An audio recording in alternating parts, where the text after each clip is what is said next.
नमस्कार दोस्तों, स्वागत है आपका आज के वीडियो में। आज हम बात कर रहे हैं रीट भर्ती परीक्षा के जो हमारे सीरीज चल रही है क्वेश्चन की 2022 के जो भर्ती परीक्षा थी जिसके एग्ज़ाम 2023 में हुए थे। तो उस संदर्भ में कुछ पेपर हमने अपलोड कर दिए हैं और उसके अलावा भी जो बाकी हैं उनका चल रहा है। इसके जैसे ही ये सीरीज़ ख़त्म होगी उसके बाद हमारे मनोविज्ञान के हर टॉपिक के 2000 लगभग 10 से लगाकर 22 तक के आसपास के टोटल क्वेश्चन जितने भी इम्पोर्टेंट साइकोलॉजी के क्वेश्चन हैं टॉपिक वाइज प्रीवियस ईयर में पूछे गए हैं उनका एक हम सीरीज लाने वाले हैं। वो भी लगभग बन के तैयार है, लेकिन जैसे ही ये प्रीवियस ईयर के क्वेश्चन वाली सीरीज़ खत्म होती है 2022 एग्ज़ाम रीट भर्ती परीक्षा वाली, उसके बाद वो सीरीज़ भी चालू हो जाएगी।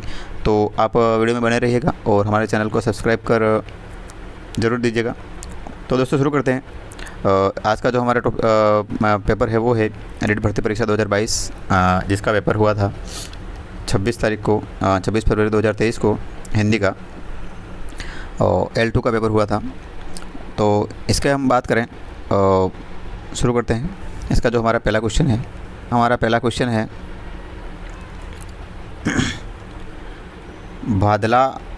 भादला सोलर पार्क कहाँ स्थित है। तो भादला सोलर पार्क जो है वो जोधपुर में स्थित है। उसके बाद अपन बात करें बीकानेर राज्य प्रजा परिषद की स्थापना कब हुई थी। तो बीकानेर राज्य प्रजा परिषद जो स्थापना हुई थी वो हुई थी अपने 1942 में।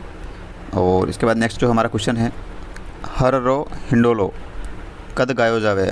तो ये एक राजस्थानी लोकगीत है जो जिसका नाम है हर रो हिंडोलो। ये कब गाया जाता है, कद गाया जाए मतलब कब गाया जाता है। ये जो गाया जाता है वो गाया जाता है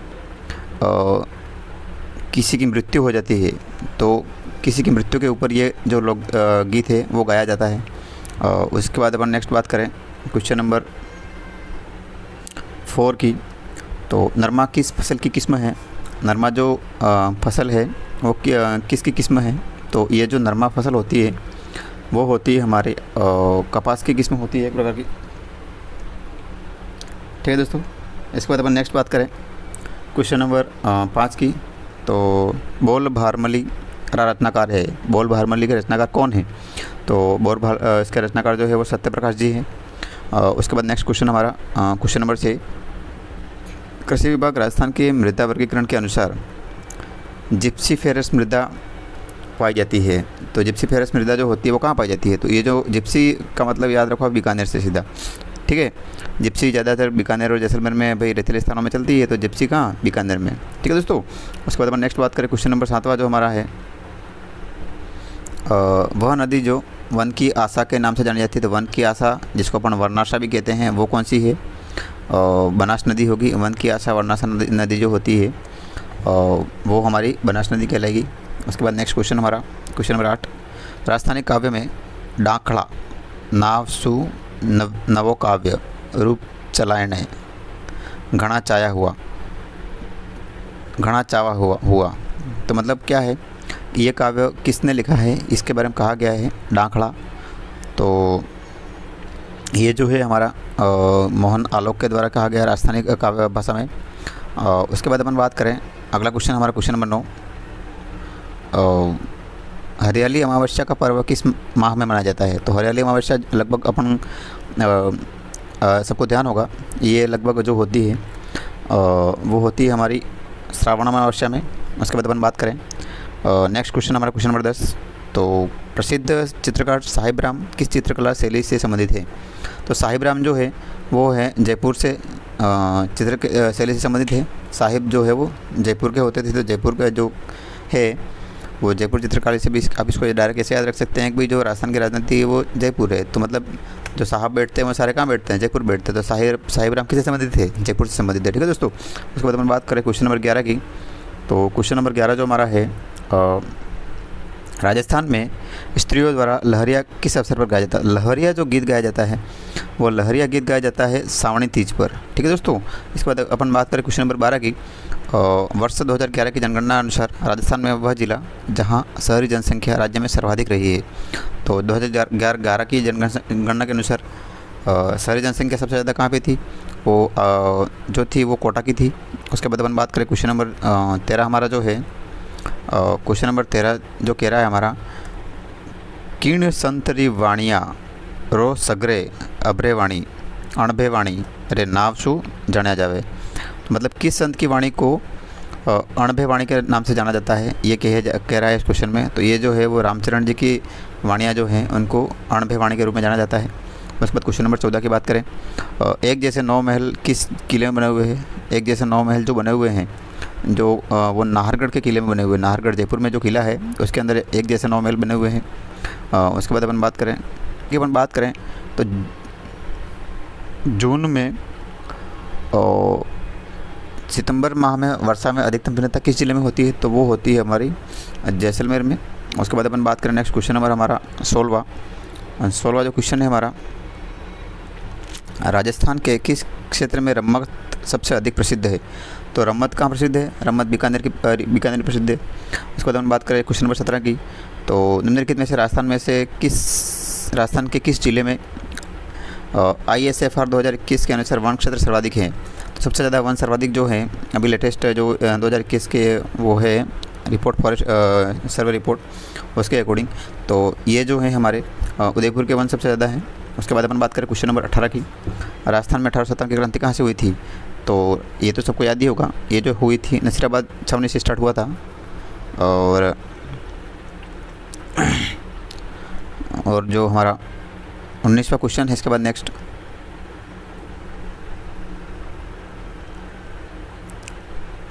पश्चिमी राजस्थानी रो चावो नाव छे। तो पश्चिमी राजस्थानी रो चावो नाव छे मतलब इसका जो उत्तर है 19वां का वो होगा हमारा मारवाड़ी। पश्चिमी राजस्थान में जो बोली जाती है वो मारवाड़ी भाषा बोली जाती है। और जयपुरी तो मध्य राजस्थान में जयपुर साइड में बोली जाती है, मालवी पूर्वी राजस्थान की तरफ, और मेवाती जो है वो मेवात साइड बोली जाती है। ठीक है दोस्तों।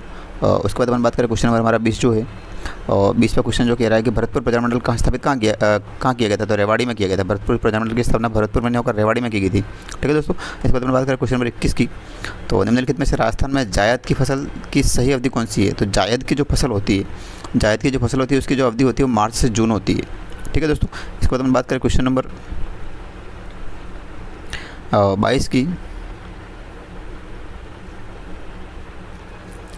रूपारेल नदी का उद्गम होता है। तो रूपारेल नदी का उद्गम कहाँ से होता है? ये सबको ध्यान होगा लगभग आपको। ये होता है उदयनाथ की पहाड़ियों से रूपारेल नदी का जो उद्गम होता है वो होता है। उसके बाद बात करें क्वेश्चन नंबर 23 की, तो राजस्थान में आदिवासियों का कुंभ किस मेले को कहा जाता है? तो बेणेश्वर मेले को आदिवासियों का कुंभ कहा जाता है, सबको ध्यान होगा। उसके बाद क्वेश्चन नंबर 24 की बात करें, तो क्वेश्चन नंबर 24 जो हमारा है, मल्लेनाथ जी पशु मेला कब प्रारंभ होता है? तो मल्लेनाथ जी पशु मेला जो है चैत्र कृष्ण एकादशी जो होती है, चैत्र महीने की कृष्ण एकादशी उसको प्रारंभ होता है। उसके बाद अपन क्वेश्चन नंबर 25 की बात करें, तो कोलायत झील कहाँ स्थित है? तो किस शहर के समीप स्थित है? वो एक ही बात है, कोलायत झील जो है 25वां क्वेश्चन हमारा वो है बीकानेर के समीप स्थित है, बीकानेर में स्थित है। उसके बाद क्वेश्चन नंबर 26 की बात करें, क्वेश्चन नंबर 26 जो है बिज्जी किस साहित्यकार का उपनाम है? तो ये बिज्जी जो है विजयनाथ देथा का नाम है, बिज्जी विजयनाथ, ऐसा आप याद रख सकते हैं। उसके बाद अपन क्वेश्चन नंबर 27 की बात करें, तो कुंभलगढ़ दुर्ग का प्रारंभिक संस्थापक कौन था? तो कुंभल दुर्ग का जो प्रारंभिक संस्थापक था वो था हमारा संप्रति नाम का एक वो संप्रति था। उसके बाद अपन बात करें क्वेश्चन नंबर 28 जो हमारा है, बिसलदेव रास री कथा रो नायक नायिका है। तो बिसलदेव रास जो कथा है उसका नायक नायिका कौन है? तो इसके जो नायक नायिका हैं वो हैं राजा बिसलदेव और रानी राजमती। ठीक है दोस्तों। उसके बाद क्वेश्चन नंबर 29 की बात करें, तो क्वेश्चन नंबर 29 जो हमारा है, गणेशपुर सभ्यता किस नदी के किनारे स्थित है? तो गणेशपुर आपको ध्यान होगा काती नदी के किनारे गणेशपुर सभ्यता स्थित है। उसके बाद अपन बात करें क्वेश्चन नंबर 30, पर्यटन स्थल चांद बावड़ी कहाँ स्थित है? तो चांद बावड़ी जो है वो आभानेर में स्थित है। तो 30वां क्वेश्चन का हो जाएगा आभानेर में, आभानेरी। उसके बाद 31वां प्रश्न जो है इसके बाद उसमें कहा गया है कि राजस्थान का खींचन गाँव किस चीज़ के लिए जाना जाता है? तो राजस्थान का खींचन गाँव जो है वो कुर्जा पक्षी के लिए जाना जाता है, कुर्जा पक्षी के लिए। ठीक है दोस्तों। उसके बाद अपन नेक्स्ट बात करें क्वेश्चन नंबर जो हमारा है 32वां, तो राजस्थान में कौन सी मृदा में क्रोमोस्टर्स उप मृदाकण का विशेष महत्व है, तो उसका उत्तर है वर्टिसोल्स। राजस्थानी में रामायण का रचनाकार कौन है? तो राजस्थानी में रामायण का रचनाकार कौन है? वो है मेहाजी, मेहोजी जिसको कहते हैं, अपन मेहोजी वो हैं। 34वां प्रश्न जो हमारा कहता है वो है, राजस्थान में स्वर्ण अयस्क के भंडार मुख्यतः किस जिले में अनुमानित किए गए हैं, मतलब किस जिले में खोजे गए हैं? तो स्वर्ण अयस्क के भंडार जो है वो बांसवाड़ा जिले में खोजे गए हैं। ठीक है दोस्तों, उसके बाद अपन बात करें क्वेश्चन नंबर 35वें की। डूंगरपुर और बांसवाड़ा क्षेत्रीय मुख्य बोली कौन सी है? तो ये वागड़ी है। डूंगरपुर बांसवाड़ा में मुख्य रूप से वागड़ी बोली जाती है। उसके बाद क्वेश्चन नंबर 36 जो हमारा है, जोधपुर के राठौड़ राजवंश का संस्थापक कौन था? तो जो है जोधपुर का जो राजवंश था उसका संस्थापक कौन था? राव सिंह था। क्वेश्चन नंबर 36 का ऑप्शन ए हो जाएगा। उसके बाद अपन बात करें क्वेश्चन नंबर 37 की, तो वो है हमारा, बांसवाड़ा जिले के सिवनिया कालाकोटा घटिया क्षेत्र में किसके खनिजों के भंडार मिले हैं? तो ये जो खनिजों के भंडार मिले हैं वो मिले हैं मैंगनीज के। ठीक है दोस्तों, उसके बाद अपन बात करें क्वेश्चन नंबर 38 की। सिलिसेट लेक पैलेस राजस्थान के कौन से क्षेत्र का पर्यटन सर्किट, मतलब राजस्थान के कौन से क्षेत्र के पर्यटन सर्किट में स्थित है? तो वो ये कौन से क्षेत्र में स्थित है? सिलिसेट लेक। तो ये जो है ना हमारे सिलिसेट लेक वो स्थित है ब्रज मेवात के। ठीक है दोस्तों, इसके बाद अपन बात करें क्वेश्चन नंबर 39 की। तो तेजाजी का जन्म कहाँ हुआ था? तो तेजाजी का जन्म हुआ था खड़नाल नागौर में। क्वेश्चन नंबर 39 का बी ऑप्शन हो जाएगा। उसके बाद 40वें प्रश्न की बात करें तो रामसागर वन विहार अभ्यारण्य राजस्थान के किस जिले में अवस्थित है? तो ये जो है रामसागर वो धौलपुर, ये उत्तर हो जाएगा इसका, धौलपुर में अवस्थित है। उसके बाद अपन बात करें क्वेश्चन नंबर 41 की। क्वेश्चन नंबर 41 जो हमारा है वो है, निर्माण श्रमिकों के बच्चों द्वारा किसी अंतर्राष्ट्रीय खेल प्रतियोगिता में भाग लेने पर राजस्थान सरकार द्वारा कितनी प्रोत्साहन राशि दी जाती है? तो इसका जो उत्तर है वो है लगभग 2 लाख राशि राजस्थान सरकार द्वारा दी जाती है। तो इसका उत्तर ए हो जाएगा। 42वें प्रश्न की बात करें तो नई शिक्षा नीति 2020 के अनुसार कक्षा 5 तक के विद्यार्थियों के लिए शिक्षा का माध्यम निम्न में से किसे रखा गया है? तो इसे जो शिक्षा का माध्यम रखा गया है वो मातृभाषा या स्थानीय भाषा रखा गया है। 42वें का उत्तर हो जाएगा डी। उसके बाद अपन बात करें क्वेश्चन नंबर 43वें की।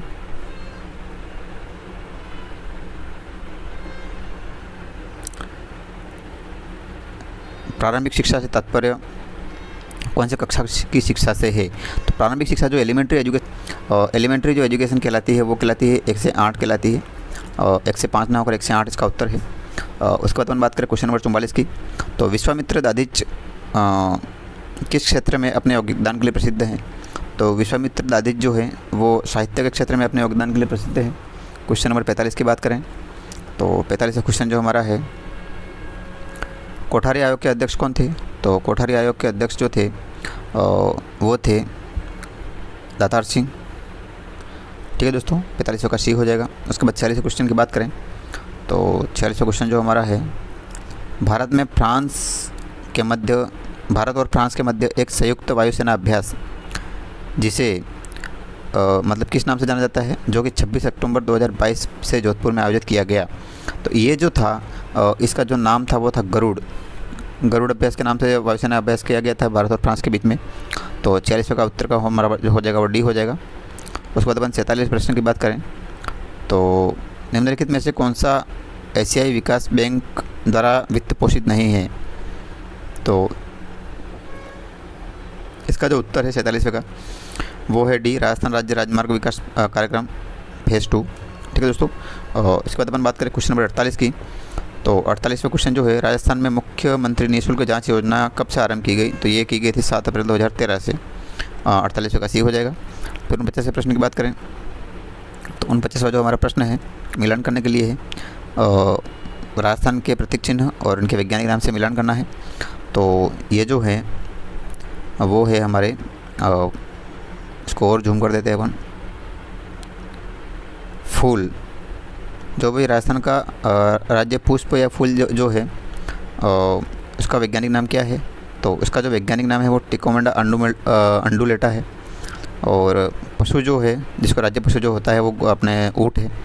तो ऊँट का जो नाम है वो है हमारा गजेला बेनेट्टी। उसके बाद पेड़ जो है राज्य वृक्ष खिजड़ी। तो खिजड़ी का जो है उसका जो नाम है वो है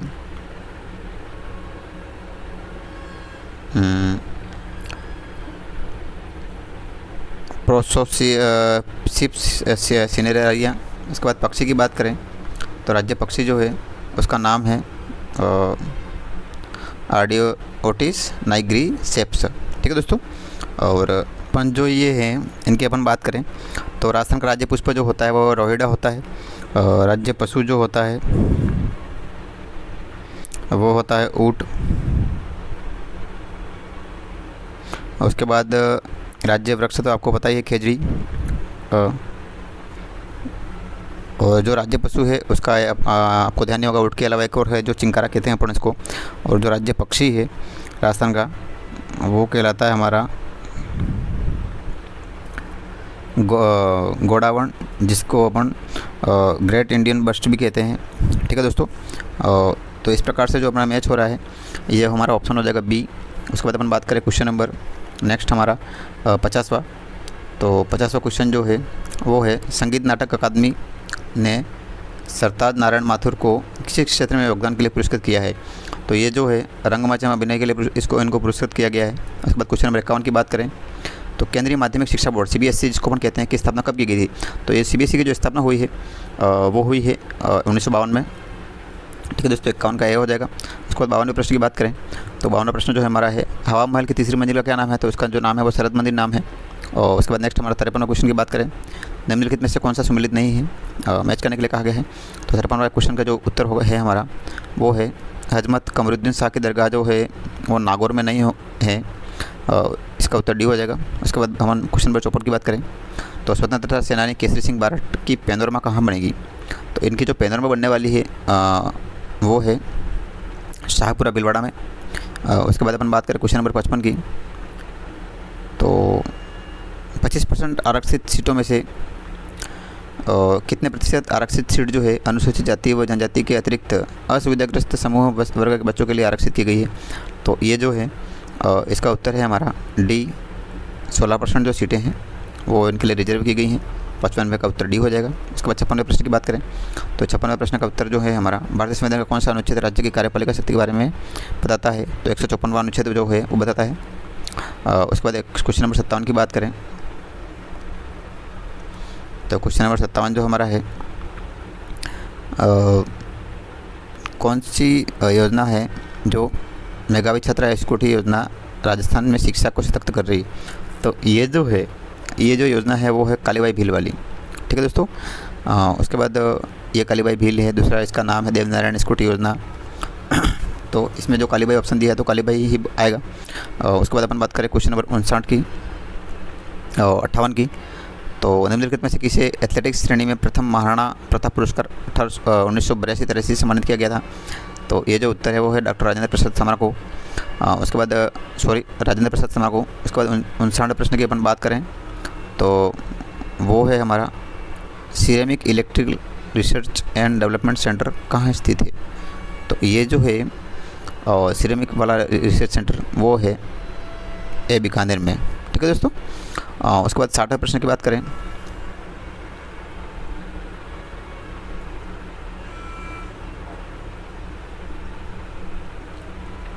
तो ये जो हमारा 60वां प्रश्न कह रहा है अगर अनुसूचित जाति वर्ग के लिए आरक्षित सीटों के लिए समुचित मात्रा में आवेदन प्राप्त ना हो तो उन्हें किस वर्ग से भरा जाता है। तो इनको जो भरा जाता है वो है अनुसूचित जनजाति वर्ग की सीटों से। ठीक है दोस्तों। SC की सीटें अगर जो हैं अनुसूचित जाति जिसको कहते हैं अपन शेड्यूल कास्ट उनकी सीटों के लिए समुचित मात्रा में आवेदन प्राप्त ना हो तो ST की जो सीटें हैं उनसे इनको भरा जाता है। उसके बाद क्वेश्चन नंबर 61 की बात करें किस जिले को विशेष रूप से दिव्यांग होने लोगों के सशक्तिकरण के लिए दिसंबर 2022 में पुरस्कार किया गया था। तो 61वां जो क्वेश्चन है उसका उत्तर हो जाएगा डी अलवर। उसके बाद 62वें क्वेश्चन की बात करें तो नई शिक्षा नीति 2020 में स्कूल शिक्षा में 10+2 पैटर्न के स्थान पर इनमें से किस पैटर्न को अपनाया गया है। तो ये जो पैटर्न अपनाया गया है वो B 5+3+3+4 के पैटर्न को अपनाया गया है। उसके बाद 63वें प्रश्न की बात करें तो इसका जो उत्तर है 63वें का वो हमारा हो जाएगा ए। ठीक है दोस्तों। उसके बाद अपन 64वें प्रश्न की बात करें तो 64वां प्रश्न जो हमारा है स्वामी विवेकानंद मॉडल स्कूल के संदर्भ में दिए गए कथनों में से कौन सा कथन गलत है। तो स्वामी विवेकानंद मॉडल स्कूल जो राजस्थान में चल रहे हैं इनमें से कौन सा कथन गलत है? तो इसका जो पहला ऑप्शन है, ये विद्यालय सीबीएसई से मान्यता प्राप्त है, बिल्कुल सही बात है। तो ये इसके लिए सही ऑप्शन नहीं है।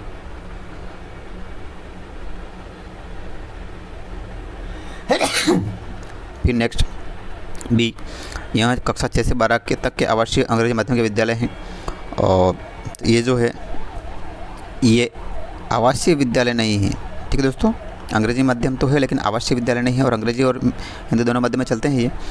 इन विद्यालयों का संचालन समसा के तहत राजस्थान स्कूल शिक्षा परिषद द्वारा किया जा रहा है, बिल्कुल सही बात है। इन विद्यालयों में सर्व शिक्षा को एजुकेशन की व्यवस्था है, बिल्कुल सही बात है। तो इसका जो सही उत्तर है, मतलब गलत जो कह रहा है वो ये कथन हो जाएगा बी।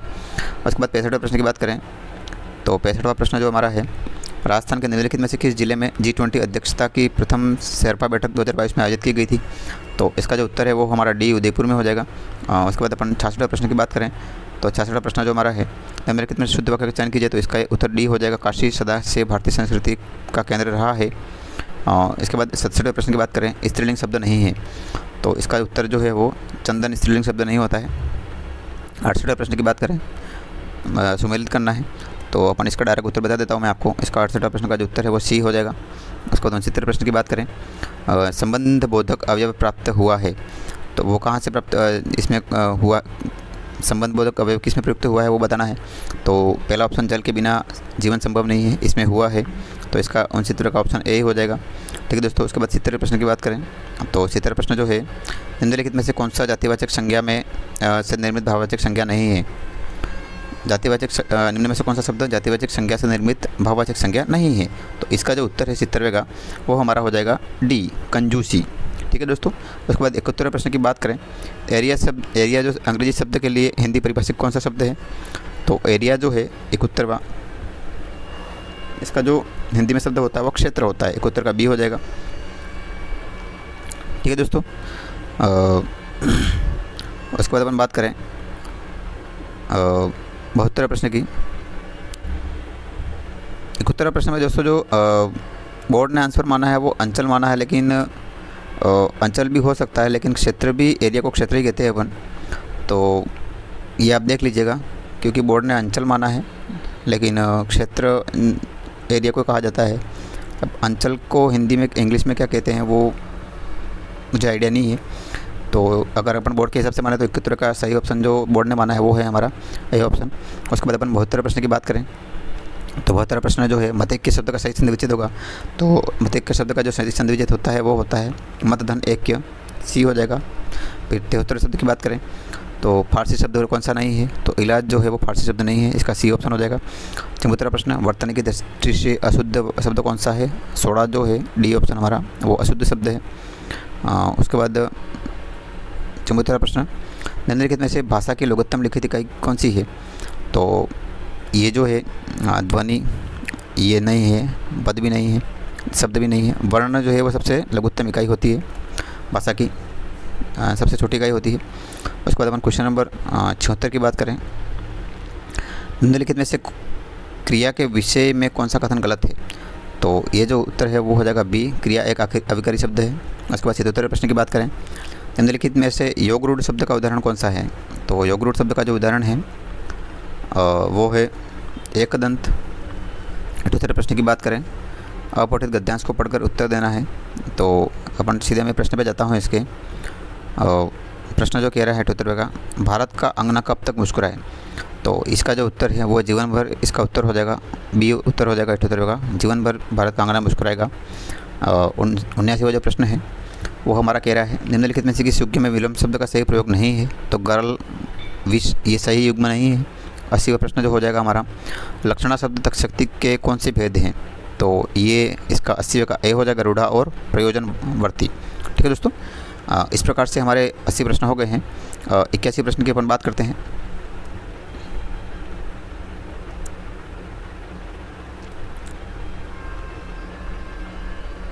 किस वाक्य में उद्धरण चिन्ह का प्रयोग हुआ है?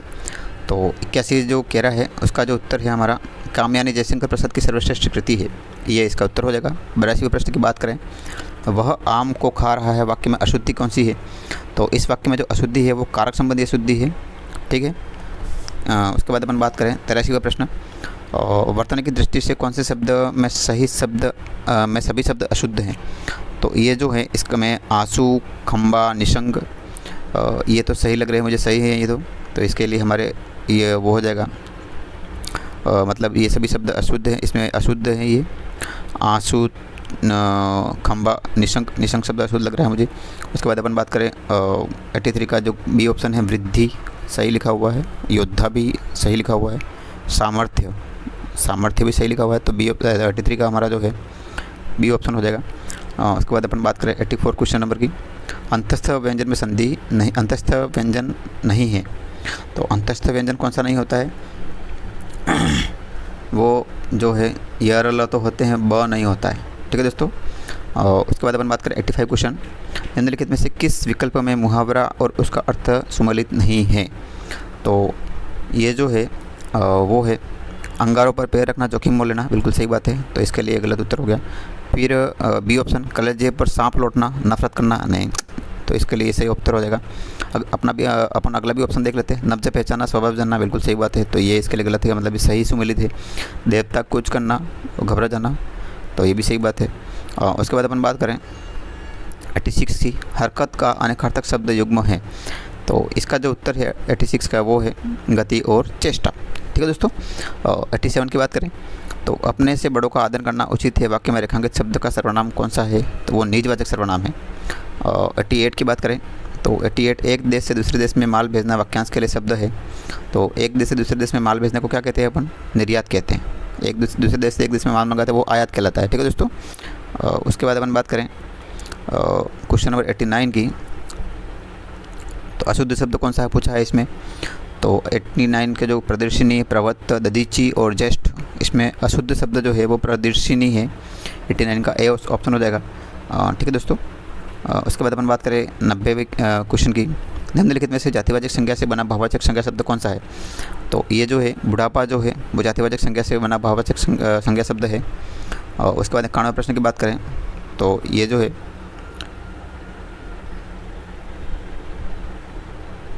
प्रभा एक सुशील कन्या है, वाक्य में विशेष्य है।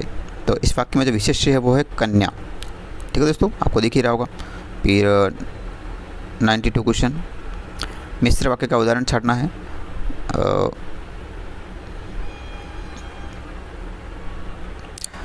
हम खाना खा चुके, जो कभी लोकप्रिय होता है उसका सम्मान सभी करते हैं। मुझे तो मिश्र वाक्य यही लग रहा है। फिर आगे और देख लेते हैं अपन 93 का, अच्छे लड़के परिश्रमी होते हैं। ठीक है, वह अस्वस्थ था और इसलिए परीक्षा में सफल ना हो सका। तो ये मिश्र वाक्य तो है लेकिन सही मैच नहीं हो रहा है, तो ये गलत हो जाएगा। ये हमारा सही उत्तर हो जाएगा 92 का बी। उसके बाद अपन 93 की बात करें, अपठित पद्यांश दिया हुआ है।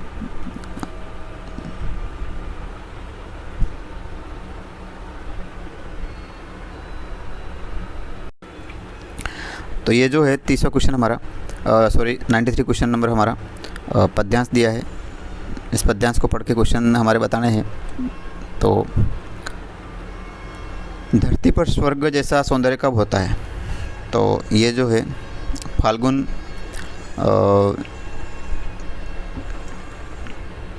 में, तो इसने जैसे कि दिख रहा है सुलगा फाल्गुन में सुनापन, सौंदर्य शिखाओं में अनंत, सौरभ शीतल की ज्वाला से फैसला उर में मधुर दाह। तो ये जो है वसंत आने के बाद होता है, तो इसका जो उत्तर हो जाएगा वसंत हो जाएगा। और उसके बाद अपन बात करें क्वेश्चन नंबर 94 की, सौरभ शीतल से क्या अभिप्राय है? तो सौरभ शीतल से मतलब है सुगंधित वातावरण से, तो इसका सी हो जाएगा। 95 अली का पर्यायवाची, तो अली का पर्यायवाची होता है वो मधुप होता है। 96 निम्नलिखित में से योगरूढ़ शब्द कौन सा है? तो योगरूढ़ शब्द जो है वो है त्रिनेत्र, निवारण शब्द में उपसर्ग है। 97 तो वो है नी, आपको पता लग ही रहा होगा। नी उपसर्ग वो होते हैं जो आगे लगते हैं, प्रत्यय वो होते हैं जो किसी शब्द के पीछे लगते हैं। और 98 क्वेश्चन की बात करें अपन, तो 98 क्वेश्चन नंबर जो हमारा है इसका जो उत्तर है हमारा वो है डी, प्रमेय। और 99 क्वेश्चन की बात करें, पुरुषवाचक सर्वनाम में भेदों की संख्या कितनी होती है? तो पुरुषवाचक सर्वनाम में कितने भेद होते हैं? 3 भेद होते हैं। ठीक है दोस्तों। उसके बाद 99 के बाद अपन 100वें क्वेश्चन की बात करें, शुद्ध वाक्य का चयन करना है। तो इसका जो उत्तर है, जो लोग अंदर आना चाहते हैं वे आ सकते हैं, ये शुद्ध वाक्य है। 101वें प्रश्न की बात करें, अनुराग प्लस राग, इसका सही उत्तर है। 102 प्रश्न की बात करें, सूर्य का पर्यायवाची कौन सा होता है? तो सूर्य का पर्यायवाची जो होता है वो होता है सविता। ठीक है दोस्तों। 103 की बात करें तो किस समूह में अश्व के सभी पर्याय हैं? तो इसका जो उत्तर है 103 का वो हो जाएगा घोड़ा, तरंग है, तुरंग है, ये घोड़े के पर्यायवाची अश्व के पर्यायवाची होते हैं। 104 की बात करें तो तत्सम शब्द का चयन कीजिए। तो 104 का जो तत्सम शब्द है वो अमृत होता है। फिर क्वेश्चन नंबर 105 की बात करें, प्रत्यय से निर्मित शब्द बने शब्द का चयन कीजिए। तो प्रत्यय से निर्मित शब्द जो बना है वो है झगड़ालू। ठीक है दोस्तों, 105 का ए हो जाएगा। फिर 106 क्वेश्चन की बात करें, क्रिया विशेषण शब्द का चयन कीजिए। तो प्रतिदिन हो जाएगा। फिर 107 क्वेश्चन की बात करें तो छाती पर पत्थर रखना मुहावरे का अर्थ है धैर्यपूर्वक कष्ट सहन करना, इस मुहावरे का अर्थ है छाती पे पैर रखना मतलब। इसके बाद बात करें क्वेश्चन नंबर 108 की। तो क्वेश्चन नंबर 108 जो हमारा है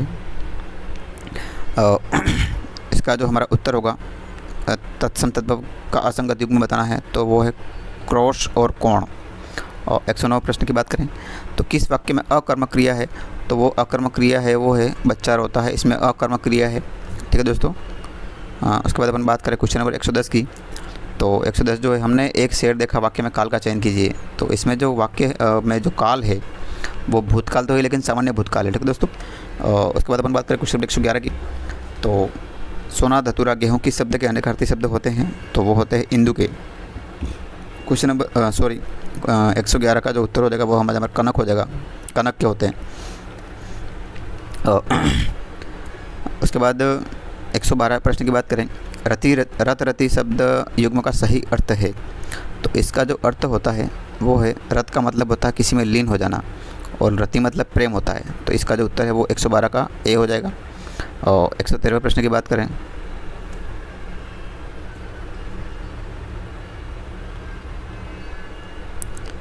मन की पवित्रता महत्वपूर्ण है, अर्थ को प्रकट करने वाली लोकोक्ति है। तो इसका जो उत्तर है वो है मन चंगा तो कटौती में गंगा। फिर समन अंग्रेजी शब्द के लिए हिंदी पारिभाषिक शब्द है। तो इसका जो उत्तर है वो है बुलाना। 115 निम्नलिखित में से कौन सा शब्द युग्म सही है? तो इसका जो उत्तर है 115 का वो है कृति, रचना, कृति, रचनाकार। ये हमारा 115 का डी हो जाएगा। 116 प्रश्न की बात करें तो इसका उत्तर हमारा सी हो जाएगा। फिर 117 प्रश्न की बात करें, अंतस्थ व्यंजन कौन सा है? तो 117 प्रश्न में जो है अंतस्थ व्यंजन जो होते हैं वो है य, ल, ये इस प्रकार से अंतस्थ व्यंजन होते हैं। 18 प्रश्न 118 प्रश्न, पक्षी शब्द का समानार्थी शब्द जो होता है पर्यायवाची शब्द जो है पक्षी का होता है वो द्विज होता है, द्विज। 118 का ए हो जाएगा। आंखें खुलना मुहावरे का अर्थ है मतलब सजग हो जाना। आंखें खोलना मतलब सजग हो जाना, मतलब आंखें खुलना मतलब सजग हो जाना। तो इसका उत्तर हो गया डी। ठीक है दोस्तों। फिर 120 प्रश्न की बात करें, गत, गति का क्रमशः सही अर्थ प्रकट करने वाला शब्द युग्म है। तो वो है बीता हुआ और चाल। ठीक है, गत मतलब बीता हुआ और गति मतलब चाल। उसके बाद 121 प्रश्न की बात करें, लोकोत्तर में कारक की दृष्टि से कौन सा तत्पुरुष समास है? तो इसमें जो है वो है अपादान तत्पुरुष समास है। 122 प्रश्न की बात करें, निम्नलिखित में से स्त्रीलिंग शब्द नहीं है। तो स्त्रीलिंग शब्द जो कौन सा नहीं है वो युवा तो स्त्रीलिंग शब्द है। और गुणवती भी है, नेत्री भी है, डिब्बा नहीं है। ठीक है दोस्तों। इसके बाद अपन बात करें 123 प्रश्न की, निम्नलिखित में से शुद्ध वाक्य कौन सा है? तो शुद्ध वाक्य जो है सारी दुनिया भर में यह बात फैल गई, ये शुद्ध नहीं है, गलत है। ये सारी दुनिया में ये बात फैल गई ये होता, शायद वह ज़रूर आएगा, ये भी नहीं है शुद्ध वाक्य। इसके बाद बात करें 123।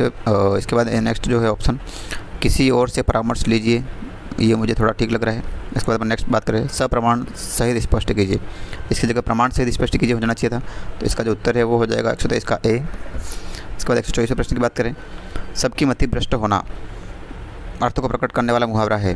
तो ये जो सबकी मति भ्रष्ट होना अर्थ को प्रकट कर रहा है वो कुएं में ही भांग पड़ना। ठीक है, मतलब सभी वो हो गए हैं। इसके बाद 125 प्रश्न की बात करें, किस शब्द में अव्ययीभाव समास है? तो आजीवन शब्द में अव्ययीभाव समास है। 125 का हो जाएगा बी। 126 प्रश्न जो हमारा है, निम्नलिखित में से कौन सा गुण व्याख्यान विधि का नहीं है? तो यह मनोवैज्ञानिक विधि है, बिल्कुल सही बात है। व्याख्यान विधि का गुण ये नहीं है, व्याख्यान विधि मनोवैज्ञानिक विधि नहीं है, तो इसका उत्तर यही है। ठीक है दोस्तों, फिर 126 के बाद 127 प्रश्न की बात करें। भाषाई कौशल का सही क्रम है, तो इसका जो उत्तर है वो है सुनना, बोलना, पढ़ना, लिखना। ठीक है दोस्तों, 128 प्रश्न की बात करें। हिंदी शिक्षण में शाखीय अभिक्रमित अनुदेशन की निम्नलिखित में से कौन सी विशेषता नहीं है, तो ये हो जाएगा यहाँ छोटी कक्षाओं है तो उपयोगी, अधिक उपयोगी है, नहीं है, ये उपयोगी नहीं होता है। 129 प्रश्न की बात करें। कविता शिक्षण की विधि कौन सी नहीं है, तो सूत्र प्रणाली कविता शिक्षण की विधि नहीं है। 130 प्रश्न की बात करें। भाषा शिक्षण में दृश्य श्रव्य साधनों का प्रमुख प्रयोजन क्या है, तो वो है विद्यार्थियों की विभिन्न इंद्रियों को क्रियाशील बनाना। ठीक है दोस्तों, 130 प्रश्न की बात हो गई, बी उत्तर हो गया इसका। इसके बाद 131 प्रश्न की बात करें अपन, तो 131 प्रश्न जो है, कार्ड पर लिखे शब्दों का चित्रों के साथ मिलान करने का कार्य किस विधि द्वारा किया जाता है, ये होता है मॉन्टेसरी विधि, ये होता है साहचर्य विधि। ठीक है दोस्तों, उसके बाद 132 प्रश्न की बात करें। मूल्यांकन का संरचनात्मक तथा योगात्मक रूप में वर्गीकरण किसने किया, तो मूल्यांकन का जो संरचनात्मक और योगात्मक रूप में वर्गीकरण किया गया है वो किया है मिकेल स्क्रीवेन ने। 132 का ए हो जाएगा। उसके बाद 133 प्रश्न की बात करें। और निदानात्मक परीक्षाएं ली जाती हैं, वो किन प्रकार के बच्चों के लिए किस चीज़ को पता लगाने के लिए ली जाती है, तो निदानात्मक जो प्रक्रिया होती है वो ली जाती है छात्र की कमजोरी का पता लगाने के लिए, तो इसका उत्तर हो जाएगा 133 का बी। फिर 134 प्रश्न हमारा, निम्नलिखित में से असत्य कथन कौन सा है, तो इसका जो उत्तर है हमारा वो है डी, मापन के अभाव में मूल्यांकन का कार्य वैज्ञानिक है। ठीक है दोस्तों, ये हमारा असत्य कथन है। उसके बाद 135वें क्वेश्चन की बात करें अपन, निदानात्मक परीक्षण का मुख्य उद्देश्य क्या होता है, भाई निदानात्मक परीक्षण जो होता है उसका मुख्य उद्देश्य क्या है, तो इसका उद्देश्य है छात्रों की कमजोरी का पता लगाना। अभी इसके पहले जो 133वां प्रश्न था वो भी यही था। फिर 133वें प्रश्न की बात करें। एक 8 वर्षीय बालक अपने छोटे भाई की तरह घुटने पर चलता है, यह उदाहरण किस चीज़ का है, ये उदाहरण जो है वो है प्रतिगमन का। ठीक है, रिग्रेशन, प्रतिगमन का ये उदाहरण है। उसके बाद अपन बात करें क्वेश्चन नंबर 137 की। स्पीयरमैन की अवधारणा के अनुसार जी इंगित करता है, तो स्पीयरमैन के अकॉर्डिंग जो जी इंगित करता है वो करता है सामान्य बुद्धि को, जनरल इंटेलिजेंस को। 137 का हो जाएगा सी। फिर अपन 138 प्रश्न की बात करें। नेहा नवीनतम चलचित्र दृश्यम 2 देख रही है, मतलब नवीनतम मूवी दृश्यम 2 देख रही है, क्योंकि वह नायक वो उसके परिवार की स्थिति को जानने है तो सब्र नहीं कर पा रही है। यह किस बात का उदाहरण है, तो यह जो उदाहरण है वो है आंतरिक अभिप्रेरणा का। ठीक है दोस्तों, इसके बाद अपन बात करें क्वेश्चन नंबर 139 की। तो अदिति प्रातःकालीन कक्षा में जाने के कारण नाश्ता कभी कभी कर पाती है, पेट खाली रहने व पेट में गड़गड़ाहट होने के कारण उसे खाने की इच्छा होती है, निम्नलिखित में किस चीज़ का उदाहरण है, तो ये जो उदाहरण है वो है अंतर्नोद का उदाहरण, ड्राइव का उदाहरण। ठीक है दोस्तों, उसके बाद नेक्स्ट क्वेश्चन नंबर 140 की बात करें। निम्नलिखित में से कौन सा कथन सही नहीं है, तो विकास की दर एक सी रहती है, कथन सही नहीं है। विकास की दर एक जैसी नहीं होती है, सतत जरूर होती है लेकिन एक जैसी नहीं होती है। ठीक है दोस्तों, इसके बाद अपन 141 क्वेश्चन की बात करें। क्वेश्चन नंबर 141 जो हमारा है वो है शिक्षा मनोविज्ञान की वह शाखा है जो शिक्षण व सीखने से संबंधित है, यह कथन किसने दिया है, तो यह दिया है स्किनर ने। 141 का हो जाएगा हमारा बी। 142 प्रश्न की बात करें। 26 वर्षीय लड़का जिसकी मानसिक आयु 16 है, उसका IQ कितना होगा, तो IQ निकालने का फॉर्मूला जो होता है वो आपको ध्यान ही होगा, इसका उत्तर हो जाएगा 64 हमारा, ऑप्शन सी। ठीक है दोस्तों, इसके बाद अपन बात करें क्वेश्चन नंबर 143 की। तो 143 जो है, किसी समूह में व्यक्ति की लोकप्रियता ज्ञात करने की सर्वोत्तम व्यक्तिगत आकलन विधि कौन सी है, तो वो होती है हमारी समाज मिति विधि। 144 के प्रश्न की बात करें। किसी बालक के व्यक्तित्व के आकलन है तो निम्न में से कौन सा परीक्षण सर्वाधिक उपयुक्त है, तो वो है हमारा ए, बालक अंतर्नोद परीक्षण। फिर 145 प्रश्न की बात करें। जिस प्रक्रिया में व्यक्ति दूसरों के व्यवहार को देखकर सीखता है न कि प्रत्यक्ष अनुभव के को कहा जाता है, वो कौन सी विधि होती है, तो वो विधि होती है सामाजिक अधिगम विधि, जिसमें व्यक्ति दूसरों से सीखता है।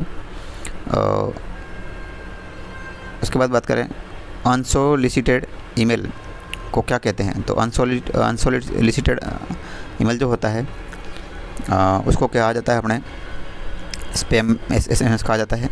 उसके बाद अपन बात करें 147 प्रश्न की। तो एक तकनीक है जिसके द्वारा डेटा वेयर हाउस में से सामरिक जानकारी को निकाला जा सकता है, तो ये तकनीक होती है डेटा माइनिंग। ठीक है दोस्तों, जहाँ से जानकारी को निकाला जाता है। हिडन इन्फॉर्मेशन जो होती है उसको सामरिक मतलब हिडन होता है। ठीक है दोस्तों, 148वें प्रश्न की बात करें तो 148वां प्रश्न हमारा कोबोल में CO का मतलब क्या होता है। तो कोबोल में CO का जो मतलब होता है वो होता है कॉमन ओरिएंटेड। ठीक है दोस्तों, 149वें प्रश्न की बात करें तो 149 में जो है निम्न में से कौन सा सुरक्षा प्रक्रिया से संबंधित नहीं है। तो ई केस का कोई सुरक्षा लेना देना नहीं है भाई। डिजिटल सिग्नेचर जो होता है वो भी सुरक्षा के लिए किया जाता है, डिस्क्रिप्शन भी सुरक्षा के लिए होता है, एनक्रिप्शन भी सुरक्षा के लिए होता है। ठीक है दोस्तों, तो इसका उत्तर जो हो जाएगा वो डी हो जाएगा।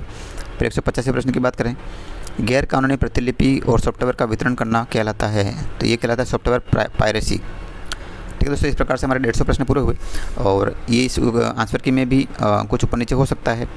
उसके लिए बोर्ड की जो आंसर की होती है वही सर्वमान्य होती है, भले आपके जो भी उत्तर हो रहे होते हैं कभी कभी। ठीक है दोस्तों, इसकी जो अगली सीरीज़ है वो भी आपको अगले पेपर जो है वो हमारे चैनल पर मिल जाएंगे। तो उसके लिए आप वीडियो को लाइक कर चैनल को सब्सक्राइब जरूर कीजिएगा। ठीक है दोस्तों, धन्यवाद।